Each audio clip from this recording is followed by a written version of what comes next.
Hello everyone, welcome to our new video today. I'm going to introduce our the new products on my right hand. This one, this is a food cut choppers, and for capacity, this one is about like 6 liters. And when we take a look at overall the units, we can see they do have 2 speed buttons right here. You can adjust it, and from the manufacturers, they give you the standard of 110 plugs, and also this cap, you can just simply to remove it.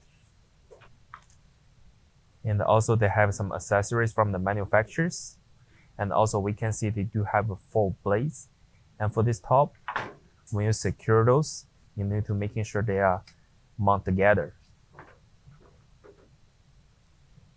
Also for this pole, they're using the stainless steels, 3 or 4 grade, food grade stainless steels. And the dimensions, it is about like 8.5 inches. And depth of the units is almost about like 6.5 inches.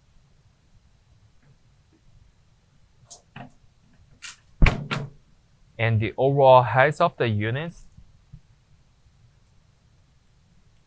it is about like 14 inches tall.